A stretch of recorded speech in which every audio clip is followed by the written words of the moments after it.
Je suis heureux d'être là avec vous ce soir.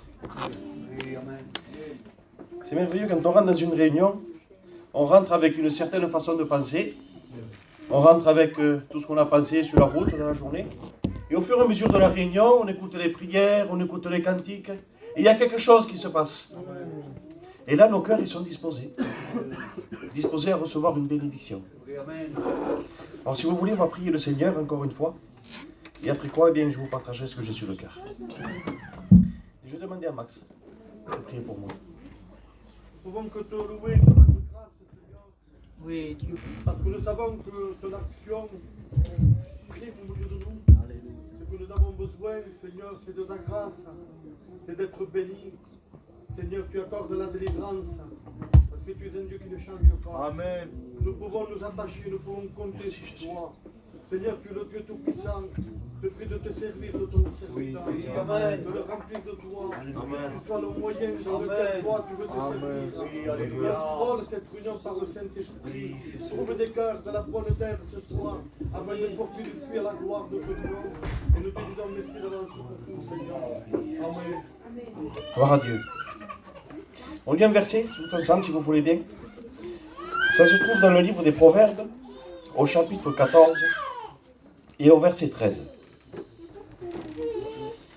Proverbe 14, 13. Et voilà ce qui est écrit. Au milieu même du rire, le cœur peut être affligé. Et la joie peut finir par la détresse. Vous savez, moi je suis un gitan, comme la plupart de vous. Et j'ai pas eu trop d'instructions. J'ai arrêté l'école tôt. Et il y a des mots que je ne comprends pas bien. Mais Dieu a fait quelque chose de merveilleux. Il a permis qu'il y ait plusieurs versions de Bible. Et moi, ce verset, il me parle, bien sûr. Mais quand je vais le lire dans une autre version, ça va vous sembler plus clair. Il est écrit, « Le rire peut masquer la tristesse du cœur. Mais à la fin, ta joie se change en tristesse. » Qu'est-ce que ça veut dire? Ça veut dire que si je vous demande à tous comment ça va, vous allez me dire oui, ça va. On peut essayer de paraître quelque chose pour ne pas montrer qu'on est mal. On peut essayer de faire paraître quelque chose pour ne pas blesser quelqu'un. On peut démontrer qu'on est dans la joie. On peut démontrer que tout va bien. On peut s'efforcer. Mais le verset dit à la fin, donc quand tu te retrouves tout seul, cette fausse joie, je veux dire, elle se change en tristesse. Tu ôtes ton masque quand tu es tout seul. Tu ne peux pas avoir une apparence quand tu es tout seul. Mais Dieu, il voit ton cœur. Dieu, il connaît exactement ce que tu souffres. Il connaît exactement le langage de tes larmes. Vous savez, parfois, la douleur, elle est tellement forte dans notre cœur. On sait que la solution est auprès de Dieu, mais on n'a pas les mots. Et on ne voudrait pas se tromper, on voudrait que Dieu nous exauce. Et vous savez ce que Dieu a fait? Il nous a donné des larmes. Place-toi devant Dieu et pleure devant Dieu. Ôte-le ce masque. Ôte-le ce masque de dire que tout va bien. Et pleure devant Dieu. Et Dieu connaît le langage des larmes. Et je te promets qu'il aura une solution pour toi. La parole de Dieu nous dit que Dieu fait lever son soleil sur les méchants et sur les bons. Dieu fait tomber la pluie sur ceux qui se conduisent bien et sur ceux qui se conduisent mal. Vous savez, le soleil, c'est la lumière et la pluie, c'est l'eau. Vous enlevez la lumière et l'eau de ce monde, il n'y a plus de vie. Et Dieu aime tout le monde. Dieu aime tout le monde. Tu peux être le plus grand des pécheurs, être là au milieu de la salle. Dieu t'aime.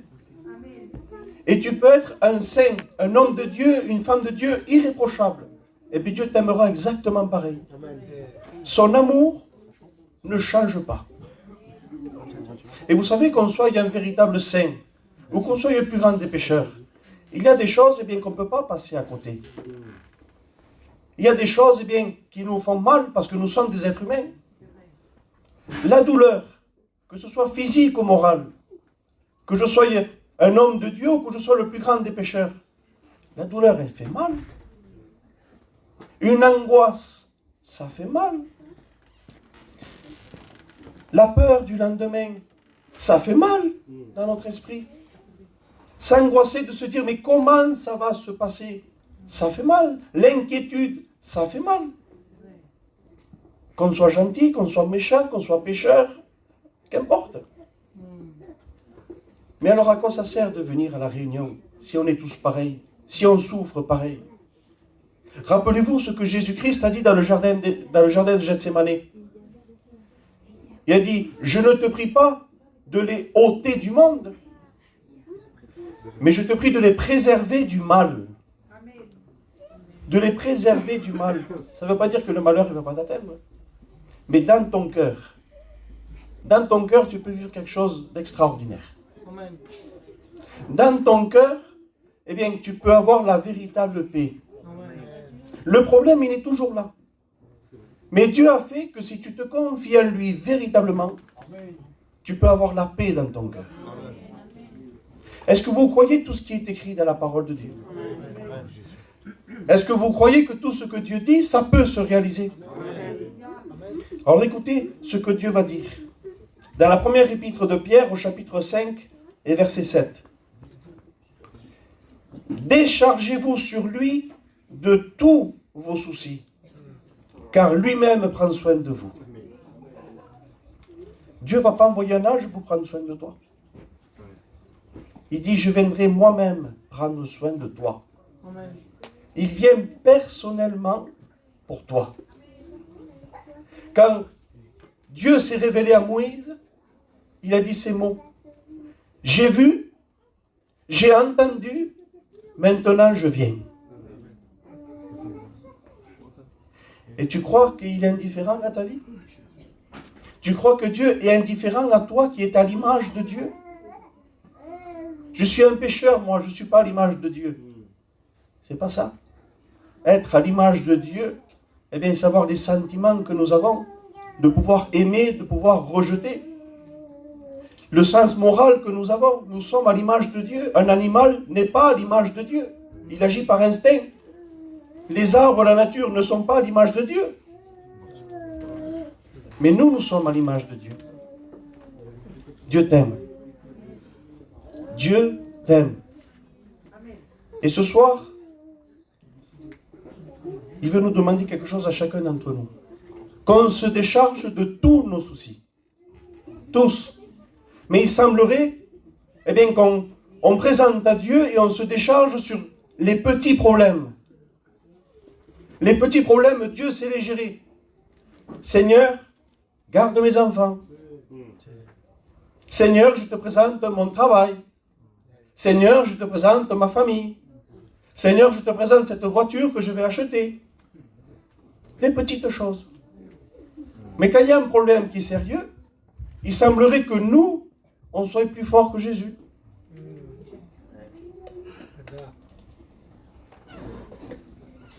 Il semblerait qu'on est plus fort que Jésus. On met Jésus de côté, on ne présente plus la chose à Dieu, et là, nous, on veut gérer la chose. Et c'est quand nous, on veut gérer la chose, que là vient le poids. Parce qu'on ne s'est pas déchargé sur lui. La chose est tellement grande qu'on croit que Jésus ne peut pas le faire. On ne met pas toute notre foi en Jésus. On ne met pas toute notre foi dans la parole de Dieu. Imaginez un petit enfant de 6 ans, qu'il est à l'école, dans la cour de récréation, il est tout seul. Et tous les autres viennent l'embêter. Il a de quoi avoir peur. Mais imaginez maintenant qu'il y ait un grand frère qui a 20 ans et qui reste avec lui dans cette cour de récréation. Mais il peut venir toute l'école entière, il n'aura pas peur. Parce qu'il y a le grand frère. Mais il faut que tu prennes conscience que ton grand frère à toi, c'est Jésus. Jésus, c'est ton grand frère. Tu n'as pas à avoir peur. Combien de fois dans la parole de Dieu, tu as dit, ne crains pas, car je suis avec toi. Il n'a pas dit, t'inquiète pas, tu as de la famille. Il n'a pas dit, t'inquiète pas, je vais te donner de l'argent. T'inquiète pas, je vais t'envoyer quelqu'un. T'inquiète pas, je vais t'envoyer un archange spécial pour toi. Je vais t'envoyer un ange spécial pour toi. Non. Dieu se charge lui-même. Amen. Je suis avec toi. Amen. Je suis avec toi. Je suis avec toi. Mais rien que ça, ça devrait nous soulager dans notre cœur. Dieu est là, mes frères. Dieu est là. Alors pourquoi tu t'inquiètes pour demain? Vous savez que la maladie, c'est vrai qu'elle fait souffrir.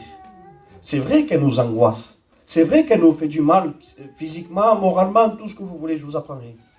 Mais la maladie, elle n'a pas le pouvoir d'ôter la vie. Vous le savez, ça?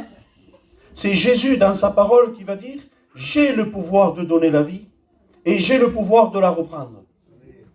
C'est pas vrai? C'est lui qui a le dernier mot. Et Jésus, lorsqu'il est mort sur la croix, est-ce que c'est pour qu'on vive ici une éternité sur la terre?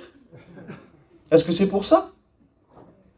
Jésus est venu pardonner nos péchés pour que nous puissions passer l'éternité auprès de lui. Nous sommes que de passage sur la terre. Certaines personnes se prennent la tête. Comment je vais faire pour m'acheter un terrain? Comment je vais faire pour construire mon avenir? Comment je vais faire pour ma vieillesse? Comment je vais faire pour telle et telle chose pour l'avenir?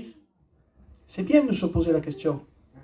Mais tout ce que tu fais, allez, je vais exagérer exprès, dans 200 ans, où est-ce que ça sera tout ça? Mais toi, tu seras éternel. Tu es éternel. Vous savez que l'être humain est éternel? Notre âme, elle ne mourira jamais. Dans 200 ans, où est-ce qu'elle sera, ton âme? Où est-ce que tu seras?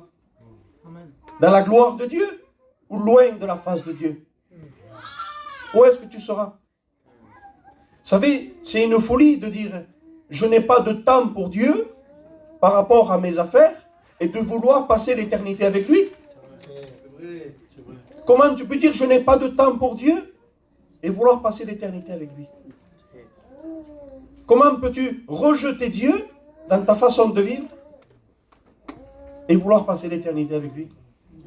Parce qu'ici, au milieu de nous, je suis certain qu'il n'y en a aucun qui veut passer l'éternité dans un lieu de tourment.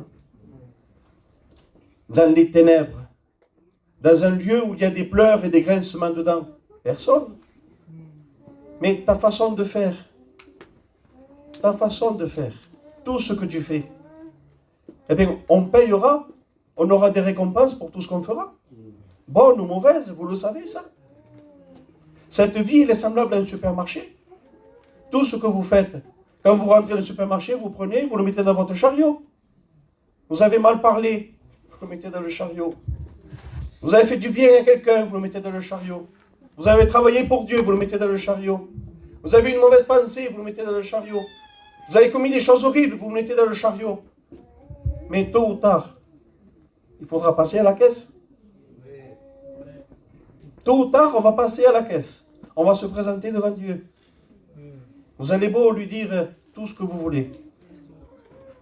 Si vous n'avez pas de quoi payer, vous ne passez pas. Vous pouvez être l'homme le plus riche de la terre. À quoi sert-il à un homme de gagner le monde entier? Imaginez que ça puisse exister, un acte de propriété, une carte grise, la planète Terre, elle t'appartient, et tout ce qu'il y a à l'intérieur. Ce n'est pas suffisant pour rentrer au ciel. Tu ne peux pas rentrer au ciel. La carte bleue, elle ne te servira à rien. Ton argent que tu mets de côté, il ne servira à rien. Tout ce que tu te prends la tête, ça ne te servira à rien. Il n'y aura que le sang de Jésus. Amen.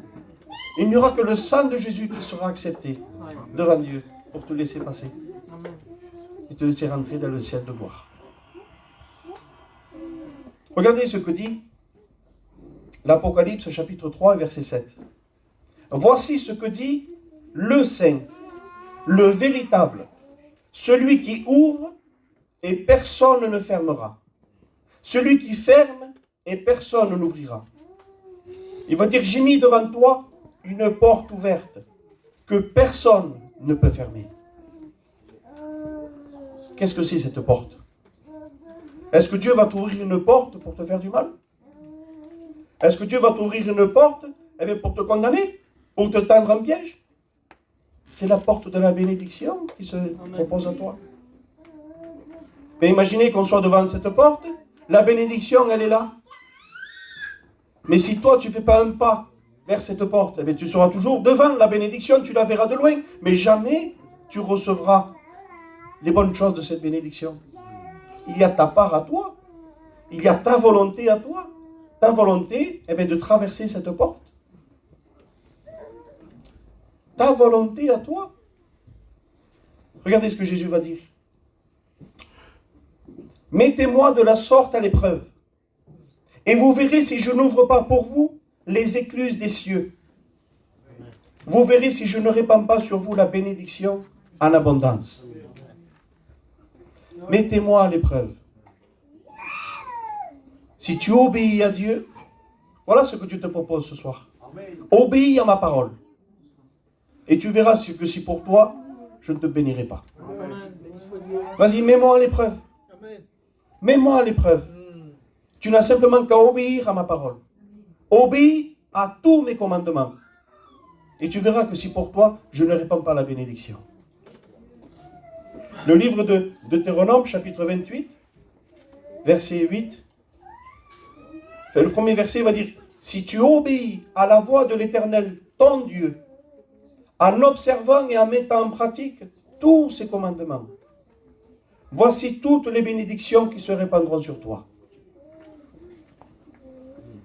Et au verset 8, il est écrit, l'Éternel ordonnera la bénédiction d'être avec toi. Quand Dieu dit quelque chose,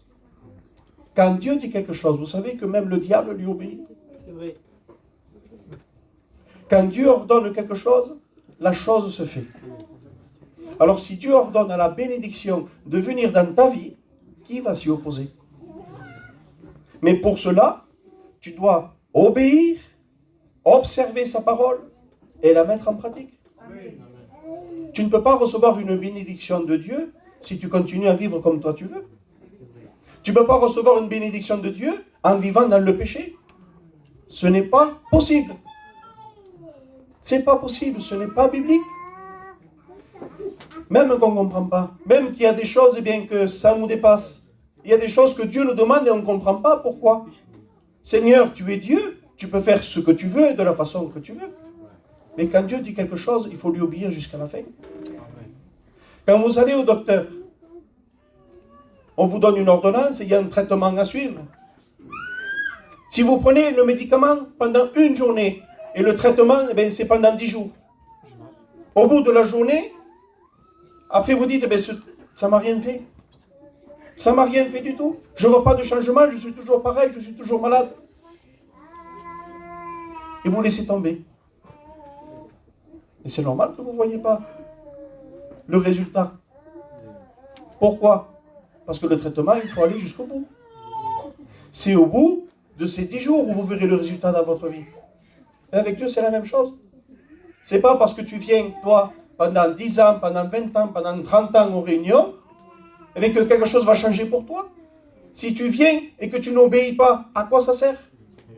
Si tu viens et tu continues à vivre comme toi tu veux, à quoi ça sert? Tu peux venir pendant 100 ans aux réunions. Mais il y a ta part à toi. Il faut que tu obéisses. Et obéisses pleinement. Regardez l'histoire de Josué. Josué, mais regardez ce que l'Éternel va le dire. Josué chapitre 6, verset 2. L'Éternel va dire à Josué, vois, je livre entre tes mains Jéricho, ces vaillants soldats. Faites le tour de la ville, vous tous les hommes de guerre. Faites une fois le tour de la ville, tu feras ainsi pendant 6 jours. 7 sacrificateurs porteront l'arche, 7 trompettes retentissantes. Le 7e jour, vous ferez 7 fois le tour de la ville. Et les sacrificateurs sonneront des trompettes. Quand ils sonneront de la corne retentissante, vous entendrez le son de la trompette. Tout le peuple poussera de grands cris. Alors la muraille de la ville s'écroulera et le peuple montera chacun devant chez soi. Je vais résumer un peu. Josué, il a reçu un ordre bien précis. pendant 6 jours, tu vas faire une fois par jour le tour de la ville. Il ne lui a pas dit 2 fois, une fois, pendant 6 jours. Et le 7e jour, il va lui dire, tu vas tourner autour de la ville pendant 7 fois. Et au bout de 7 fois, vous allez crier. Il a dû tourner une fois. Il a dû tourner 2 fois. Mais il n'y a rien qui se passe. Il a tourné 3 fois. Sûrement qu'il y en a qui se sont posé des questions. On est en train de tourner en rond. On tourne en rond, il n'y a rien qui change. On tourne en rond, il n'y a rien qui change. Parce que l'ennemi, quand il voit qu'on obéit à Dieu, il va venir semer le trouble dans notre esprit. Et sûrement qu'il te dit, tout ce que tu fais, ça ne sert à rien. Tu tournes en rond, tu tournes en rond, tu tournes en rond. Mais alors qu'en réalité, tu ne fais qu'obéir à la parole de Dieu. Tu obéis aveuglément. La 6e fois, il a tourné, toujours rien. Et voilà qu'à la 7e fois, ils ont fait exactement ce que Dieu a demandé. Et les murs de Jéricho sont tombés. Le miracle a eu lieu. Pourquoi? Parce qu'ils ont obéi pleinement. Imaginez qu'ils fassent 6 fois le tour de la ville. Et qu'ils disent, bon, ça ne sert à rien. Allez, on rentre chez nous. On repart en arrière. On retourne en arrière. Mais ils n'auraient jamais vu la bénédiction. Alors maintenant, moi, je te pose la question. Est-ce que tu vas au bout de ce que Dieu te demande?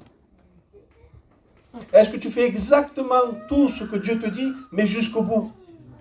Tu te plains que tu ne vois pas le résultat, tu ne vois pas le fruit, mais est-ce que tu vas jusqu'au bout? Et voilà ce que Dieu nous dit ce soir. Mettez-moi à l'épreuve. Disant, mais faites exactement ce que je vous dis. Allez jusqu'au bout. Et vous verrez, si pour vous, je n'ouvre pas les écluses des cieux. Je vais vous donner un autre exemple. Vous connaissez l'histoire de Naaman? Naaman, on la connaît tous cette histoire, cet homme qui était vaillant, mais il était lépreux. C'était un homme fort, mais il était lépreux. Et voilà qu'il va chercher une solution auprès de l'homme de Dieu. Et un message va lui venir. Il va lui dire, va te plonger 7 fois dans le Jourdain. Va te plonger 7 fois et tu seras guéri. Il est allé une première fois, mais sûrement qu'il a dû se regarder. Il a dû demander, tu vois un changement, toi? Non. 2 fois. Il a dû se regarder encore. 3 fois. Toujours rien. Et là, l'ennemi, peut-être, mais il vient encore nous décourager. Tu vois, tu fais les choses pour rien, il n'y a rien qui change. 4 fois. 5 fois, mais à chaque fois, il devait se regarder. Seigneur, pourquoi je fais ça? Je suis allé me plonger, comme tu me l'as dit, mais il n'y a rien. Ça devrait disparaître au fur et à mesure. Mais ça, c'est notre mentalité à nous. On croit que les choses viennent progressivement. Mais Dieu n'agit pas comme ça. À la 7e fois, Dieu a agi instantanément. Quand il fait un miracle, c'est d'un coup. C'est d'un coup. La 6e fois, il est sorti, il était encore lépreux. À la 7e, il est écrit que sa chair, elle redevint comme la chair d'un enfant. Il fut pur. Pourquoi? Parce qu'il a obéi pleinement. Amen. Et ce soir, encore une fois, eh bien, le Seigneur, il voudrait te rappeler ceci. Déchargez-vous sur lui de tous vos soucis. Qu'est-ce qu'il y a que tu ne veux pas te décharger? Qu'est-ce qu'il y a dans ton cœur? Qu'est-ce qu'il y a dans ta vie que Dieu ne peut pas agir? Qu'est-ce qu'il y a d'impossible à Dieu? Tu as essayé jusqu'à maintenant et rien ne va. Tu as essayé à ta façon, mais tu tournes en rond. Et là, Dieu te propose quelque chose. Décharge-toi de tes soucis les plus gros. Tous vos soucis, c'est pas ça? Les tout petits soucis comme les gros soucis. Mais Seigneur, comment je vais faire? Jusqu'à maintenant, tu as essayé, rien n'est allé. Décharge-toi complètement de tes gros soucis. Comment, Seigneur? Et au travers de la prière. Au travers de la prière. Sois sincère, dis Seigneur, je vais arrêter de combattre par moi-même. Je vais arrêter d'essayer de m'en sortir par moi-même. Je vais me décharger complètement. Et si tu te décharges complètement, tu ne dois plus avoir ce poids. C'est vrai. Si j'ai un sac de 100 kilos sur mon dos et que je le donne à mon frère qui est là, eh bien, je ne vais plus ressentir ce poids. Mais si je confesse de ma bouche, Seigneur, prends ce poids, prends ce mal-être, prends mon angoisse, prends mon souci, et que j'ai toujours ce poids sur mon cœur, c'est que je ne me suis pas déchargé. Tu l'as confessé de ta bouche, mais pas de ton cœur. Parce que tu veux encore gérer les choses. Ça ne marchera pas comme ça. C'est vrai. Béni soit Dieu. Ça ne marchera pas. On ne peut pas tromper Dieu. Il connaît ton cœur. Et il sait de quelle façon tu pries. Les muets ont été entendus de la part de Jésus. Donc tu n'as pas besoin de faire exactement de belles paroles, mais une prière qui sort du cœur. C'est ça que Dieu va entendre de toi. Une prière qui sort du cœur pour que tu puisses te décharger. C'est pas Jésus qui a dit, venez à moi, vous tous, qui êtes fatigués et chargés, et je vous donnerai du repos. Du repos pour vos âmes. Vous tous, eh bien, il y avait des hommes pécheurs, il y avait des hommes qui avaient l'apparence de la piété, mais qui n'en avaient pas. Mais il y avait ses disciples aussi. Ce n'est pas une honte d'être disciple, d'être un véritable chrétien et se décharger, mais bien au contraire. Le poids de ce monde, il nous accable à tous, qu'on soit chrétien ou non chrétien. La pluie tombe sur le juste comme sur l'injuste. Décharge-toi sur lui. Voilà le mot que j'avais sur le cœur ce soir. C'est pas compliqué. Décharge-toi. Ose demander à Dieu de prendre tout en main. Et laisse-le agir. Mais vas-y jusqu'au bout. Fais le traitement jusqu'au bout. N'essaye pas juste pendant un temps. Ne dis pas, j'ai essayé pendant un temps et rien ne s'est passé. Ça ne marchera pas ça. Va jusqu'au bout. Béni soit Dieu. Celui qui persévérera jusqu'à la fin sera sauvé. Amen. Jusqu'à la fin.